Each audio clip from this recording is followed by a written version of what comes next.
What's going on, everybody? Joe at the Big Sky Model Workshop. I made it. I made it in time for Sunday morning model cars and coffee. Sorry I haven't been on here much the last few days. Thursday was my wife and I's 21st wedding anniversary. So we celebrated the evening just hanging out, us and the family. And my oldest son, Austin, made me my own little play button for my 200 subscribers, which was super cool. That was a neat little surprise. I sure appreciate that, Austin. Thank you. So we just celebrated and then been trying to get everything ready for family to show up this next week. But I did manage to get one build done. I hope this turned out all right. This is my entry for Mars Garage's Rust Bucket group build.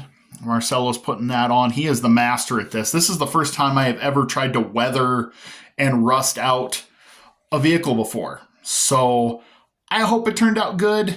I hope you guys like it. Basically, the look I went for was somebody took an El Camino and decided to go drag racing with it. Probably blew it up somewhere along the way, and it just sat in a carport until somebody drug it out.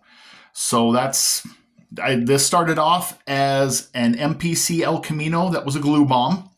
I bought it because I was going to try to cut this front clip off and put it on a J.R. Salvino's Le Mans. I'm trying to build a NASCAR Malibu, which is another build for another day. Lesson learned, you got to use a monogram one to get that done. That's another video for sometime next year because I got plenty to do. So let me show you around this real quick if you guys don't mind. First thing you'll notice here, let me grab a pointer. Made this tire flat, got a little bit of curb rash going right there on that rim. Figured I would just take advantage of the fact that that rim was already curb rashed and flatten it. So the rear tires and wheels actually came out of AMT's 69 Torino kit. It's got the Goodyear Blue Streak specials and steel wheels, so I made it look like this thing had some slicks on it. You know, hood's popped up. This is your poor man's cowl induction hood, if you will. I dusted the body up and weathered it using some of my wife's old makeup because my wife is beautiful and does not need it, so I took it. Anyway, matte clear on the bumpers and a little bit of black wash there. I cracked the windshield. Just take the back of an X-Acto knife blade and I put a windshield crack in it, and you can kind of see how the dash is cracked in there. What I did is I used some crackle medium for acrylic paints, brushed that down, and then topped it with some black, and it crackles. I don't know if you guys can see in there or not. The seats have the same effect. They're kind of crackled up. I don't know if I can make it focus. There you go. Quit looking at the coffee cup. Look at the interior. There you go. I glued some miscellaneous parts in the back. Got an old header. Got an old bumper. Got the radiator just sitting in the back there. On the body, what I did is I made it look like they rattle can primered this whole thing. And then I mixed up some Tamiya putty and lacquer thinner to thin it out. And I kind of dotted it up here. So it kind of gives the effect of the paint's bubbled. Got rust bubbling up over underneath the paint. And then I just kind of discolored it. I did the same thing back here. Focus on the model, not on everything else. There you go. You can see I took the O. It's an El Camino. On the other side, it is a Camino. I just took my little scalpel and it's just a Camino.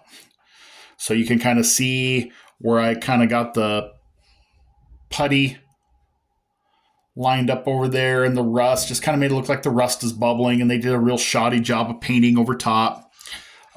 Inside, you can see I did the crackle effect on the armrest and on the seats, and I put a carburetor on the seat, and you can't really see it in there, but I cut the radio out of the middle of the dash.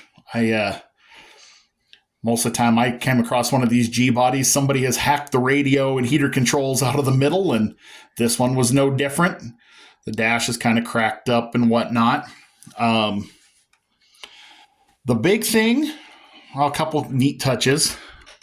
Had the Montana plate to it. I bought these plates a few weeks ago off of eBay. And so it's got a 1997 expiration. Tailgate's all bubbled and rusted up and got a broken tail light. I wish this thing would focus. There you go. So there's my detail. The one thing I did, so I'm not really good on rusting or anything. I mean, I'm going to get better with time, I'm sure. Let me rotate the coffee cup there. There. Okay. Here's where I did the fun stuff. I put rust holes in the floorboard. If you guys have ever taken apart a full-size car, you'll know that underneath the carpet is that jute padding. So I took a drill bit and attached it to my Dremel, and I ground out some holes to make it look like the floorboards were rusted out. And then I took some jute padding and glued it on the top of that in between the interior tub. So you can't tell from the inside that the floors are rusted out, but underneath, the floors are rusted out. And then I just kind of tried my best to dry brush and weather everything underneath, just kind of give it an effect. You can kind of still see in the wheel wells and underneath where it was its factory orange that they just rattle canned over the top of because they didn't like orange for some reason. And so that's it. That is my attempt at rusting up and weathering a model. It was actually a lot of fun. If you guys want to, there's still plenty of time to get in on this build. It's at Mars Garage. Marcelo's got it going through the end of September. You can start with a new kit. You can start with a junker like I did. Otherwise, I don't know, this thing would have probably been trashed. So it got new life that way. Hope you guys like it. Hope it looks pretty cool. Kind of gets the effect. I'm pretty happy with it. I didn't do it with an engine on purpose. Like I said, the engine looked like it had a big block at one time. So I had a big block drag header sitting in the back there. Believe it or not, that's actually a leftover Ford NASCAR header, but it looks a lot like a big block pattern. So I'm going to go with it. So that's my story. That's my build. I'm going to try to get some more stuff built because I'm running out of time and I've got a few more to do. So you guys enjoy your Sunday. I'm going to catch up on everybody else's videos while I'm building. I'll see you on the next one.